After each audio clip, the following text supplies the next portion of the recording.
لو أنزلنا هذا القرآن على جبل لرأيته خاشعا أنزلنا هذا القرآن على جبل لرأيته خاشعا أنزلنا هذا القرآن على جبل لرأيته خاشعا متصدعا من خشية وتلك الله. الأمثال نضربها للناس لعلهم يتفكرون.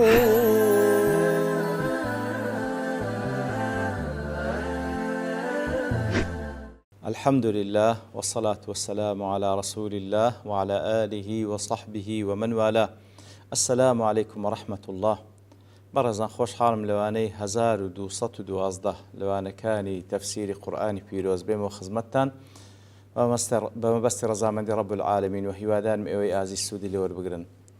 أعوذ بالله من الشيطان الرجيم. بسم الله الرحمن الرحيم. قال لو أن لي بكم قوة أو آوي إلى ركن شديد. بەڵێ خۆشەویستان وەکلوانەی ڕابردوشکەمێک لە خزمەتەوە پیرۆزدا بووین لە سیاقی و ئاتانەی کەوا خوای گەورە سوبحانەهو وتعالە باسی قسە و چیرۆکی سەییدونا لووط دەکا عەلەیهی سەڵات وەسەلام لەگەڵ قەومەکەی لە دوای ئەوەی کەوا مەلایکەتەکان لەسەر شێوەی بەشەر دێن میوانی لووتن عەلەیهی سەڵات وەسەلام کاتێکەوە خەبەر بە قەومە فاسیدەکەی دەگا ئەو قەومە بە پەلەپەل دێن دەرگای لە لووط دەگرن و داوای میوانەکانی دەکەن لە بۆ ئەنجامدانی ئەو کارە قێزەونە. ئیتر لە دوای ئەوەی کەوا بە هەموو شێوەیەک محاولەیان لەگەڵ دەکاوان ناگەڕێنەوە دەڵێن ئێمە ئەتو چاک دەزانی ئێمە لە بۆ چی هاتینە. لێرەدا لووط دەفەرمی لەو ئەنە لی بکم قووە، خۆزگە قووەتێکم هەبووە چ بە تەنیا بمتوانی با ڕەتتان بکەمەوە یان کەسانێکم لەگەڵ بوایە کە وەکو ئەتباعم بان بە قووەتی ئەوان ئەنگۆم ڕەت بکردبایەوە. ئەو ئاوی ئیلا ڕوکنین شەدید، یان ئەوەتە پەنام بردبە لە بۆ ڕوکنێکی شەدید. ڕوکن لێرەدا دەڵێن بە مانای عەشیرەتە، واتە خۆزگە عەشیرەتێکم هەبووە منعی بکردبام، عەشیرەتێکی بەهێز منعی بکردبام و ئەمنی بپاراسبا بخۆ بە میوانەوە بۆی کەوان ئەنگۆی ڕەت بکاتەوە لێ نەگەڕێ ئەنگۆ دەستان بگاتە میوانەکانی من. کەواتە لێرەدا ڕوکنی شەدید مەبەستی لەبەرەوەی لووط عەلەیهی سەڵات وسەلام وەکو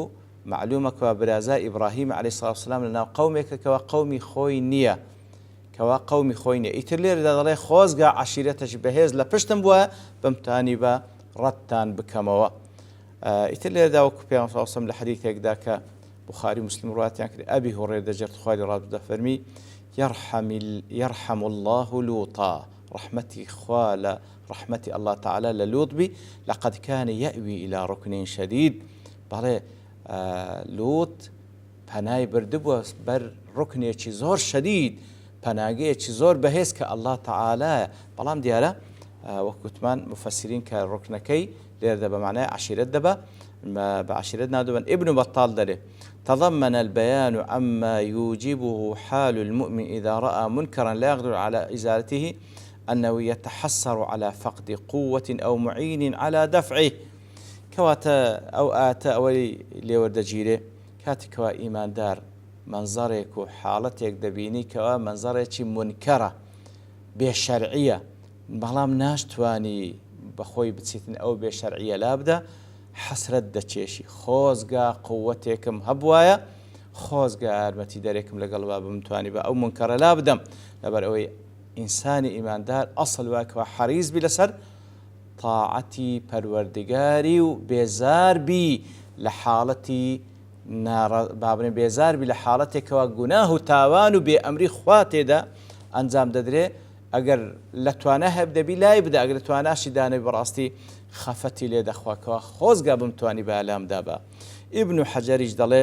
فيه أن المؤمن إذا رأى منكرا لا يقدر على إزالته وهو آتەوەش لێ وەردەگیرێ هەر کاتێک ئیماندار منکەر و ناشەرعیەکی دید بەڵام لە توانای دانەبوو لای بدا عليه أن ينكر بلسانه، پێویستە بە هەرنا بە زمان ئینکاری بکە. ثم بقلبه إذا لم يطق الدفعة، ئەگەر هەر ناوەکو حەدیثەکە پێغەمبەر صلی الله علیه و سلم ئەوە بەدڵی پێویستە هەر ئینکاری بکاتن ئەگەر چی بەدەستیش ناتوانی لای بدا ئەگەر بە دڵیش پێی ناخۆش نەبی وەکو لە حەدیثەکەی پێغەمبەر صلی الله عليه وسلم ئەوە هیچ خەردەلەیەک لە ئیمان لە دڵی ئەو ئیماندارە نەمایە. اینجا قالوا يا لوط إنا رسل ربك لن يصلوا إليك لێرەدا ئەو میوانانەی لوط عليه الصلاة والسلام کە هەتا ئەو لەحزەیەی ئەو قسەیە دەفەرمون لوط هەروە زانی بەشەرن و ئەوانە میوانی ئەون و بەشەرن و گەنجن و نازانی ئەوانە مەلایکەتن کە دەبینن لوط عليه الصلاة والسلام زۆر لە موقفێکی محریجە لە توانای دانیە ئەو قەومە فاسدەی ڕەت بکاتەوە نازانی کو دیفاع لەو میوانانەی خۆی بکات لێرەدا میوانەکان خۆیان کەشف دەکەن لە بۆ لوط عليه الصلاة والسلام پێی دەڵێن یا لوط إنا رسل ربك ئێمە مەلائکەتی پەروەردگارین ئێمە نێردرا و مەلائکەتی پەروەردگارین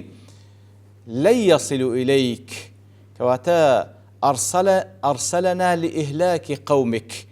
الله تعالى ئێمەی ڕەوانە کردە بۆی قەومە فاسدەکەت لەناو ببین فلن يصلوا إليك بمكروه مطمئن بە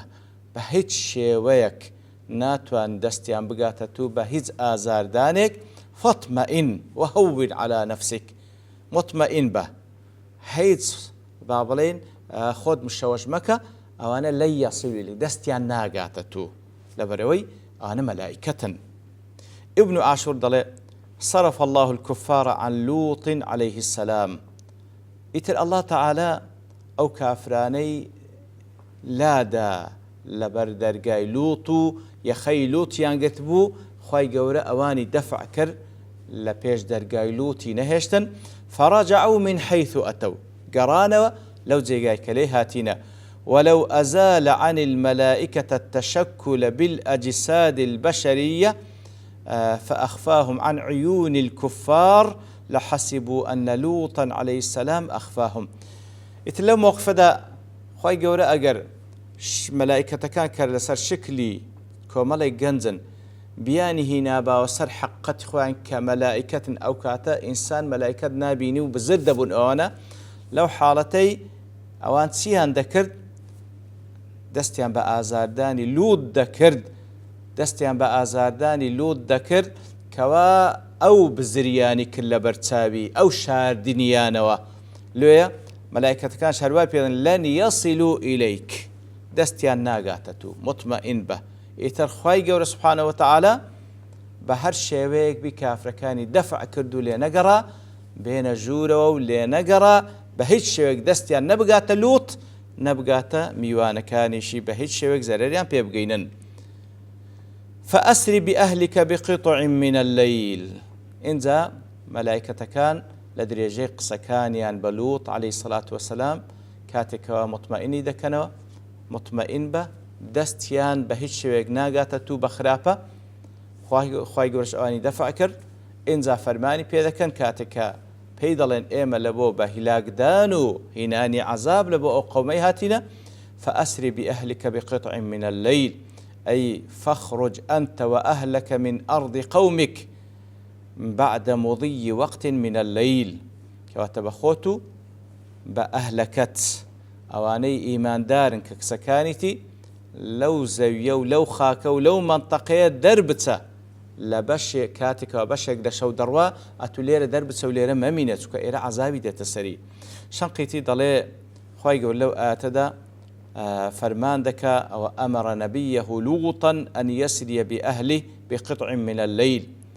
ليردا خواهي يقول من بيان دكا كوا لسر زمان ملائكة كان بلوط راقي يندري عليه الصلاة والسلام كوا دربتي لو منطقة ولو مالو لو شارا نمينة لكن جين أن يسري بقطع من اللواتكات كوا بشك لشوروشت أو دربتي لمالكيدا ولم يبين هنا هل هو من آخر الليل أو وسط أو أوله بەڵام لێرەدا بەیانی نەکردیە لە سەرەتای شەو بڕۆ لە ناوەڕاستی لە ئاخرەکەی شەو بەڵام لە سوورەتی ئەلقەمەڕ خوای گەورە بەیانی کردێ کەوا ئەنە ذلك في وقت السحر لە سێکی ئەخیری شەو دەربچە کاتی کە إلا آل لوط نجيناهم بسحر کاتە لە سێکی ئەخیری شەو خوای گەورە فەرمان پێکردن دەربچن لەبەرەوەی ئەو کاتە نەجاتیان دەبی ولم يبين هنا أنه أمر أن يكون من ورائهم وهم أمامه، ولكن بين ذلك في الحجر كواتا لرجدا بيان نكرديا كاتك وبخوي بأهل مسلمان كي كدردسن لدويان بروا أو لبيشيان بي بلام لسورة الحجر خواهي قد فرمي فأسري بأهلك بقطع من الليل واتبع أدبارهم. فأسري بأهلك بقطع من الليل واتبع أدبارهم كواتا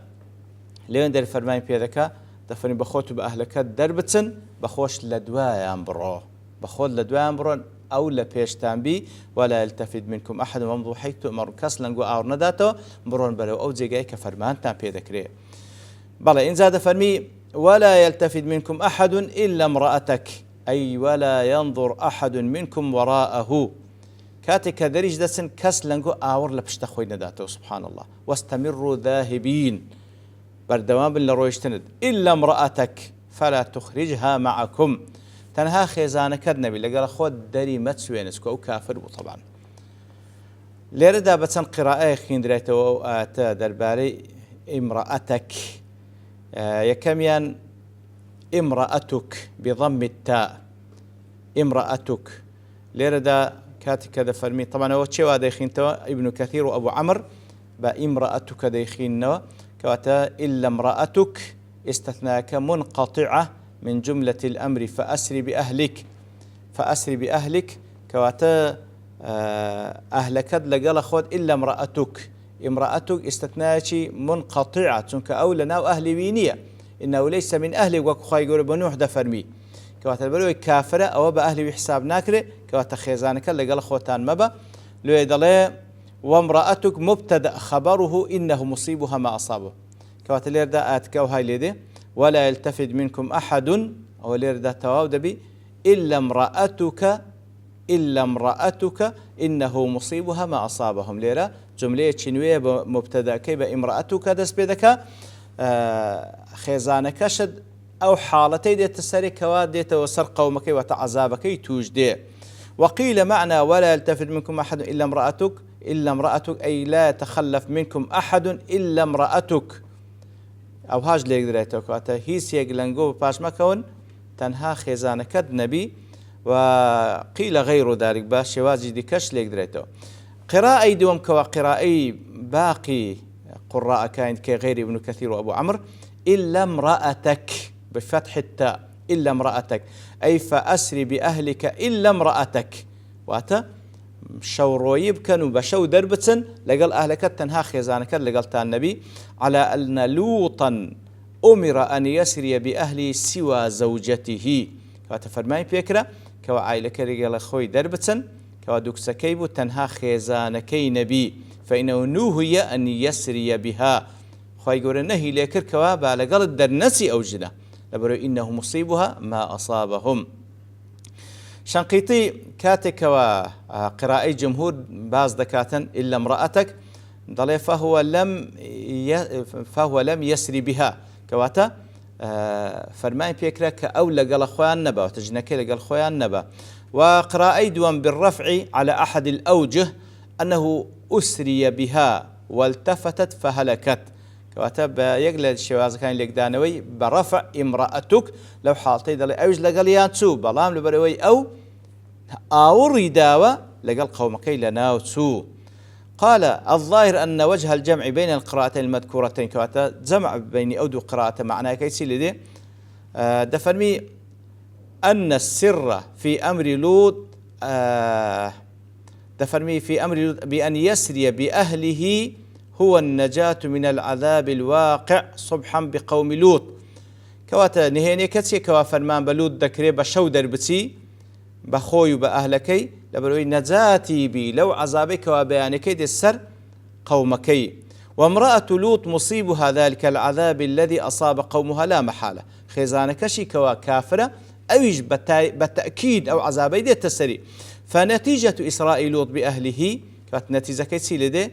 لم تدخل فيها امرأته على كلا القولين كواتا بهورد قراءة خزانكي طبعا لقل أوانا لقل لوتو أهلكي نبو كوانا ذاتيان بي وما لا فائدة فيه كالعدم، فيستوي معنا أنه تركها ولم يسر بها أصلا، وأنه أسرى بها وهلكت مع الهالكين. كواتە لە هەردوو نەتیجەدا سەواء لەگەڵی دەرچوو پاشان ئاوڕی داوە لە ناوچوو لەگەڵ قەومەکەی یان لە ئەسڵەوە لەگەڵ دەرچوو، نەتیجەکەی هەریەکە لە هەردوو حاڵەتان ئەو لەگەڵ قەومەکەی لە ناوچوو، کەواتە ئەوە گرنگەکەیە. فمعنى القولين راجع إلى أنها هالكة بتواتي لهردو حالتان بهردو قراءتان أو جنا لناوتو لقل قومكي أو جتس لقل يان ماوا يان أو تا درتو لقل وان بالام أوري داوا يا لنتيجة دا لناوتو. قالوا سيد الله يحتمل أن سر النهي عن الالتفات إذا كان بمعنى النظر إلى وراء هو أن يجدوا في السير. لبرسي خواهي قودفن كدري سون بهش شويك آور مدنو لبري ما بس الزور بزدي در بتسن هر آور دانويك براستي كميك لسرعة كتان كم دكاتو تأخير تان دكا وهروها يان أو تألا يروا ما نزل بقومه من العذاب فيرق لهم يعني وتا آور ندنو نبادا كاتك وعذاب لسر قوم كان ضليان لبويان بإيشي وقت اللي هو حالت خواهي قوله مهم نتيجة فرمانه بيدك هيتش يقلنقو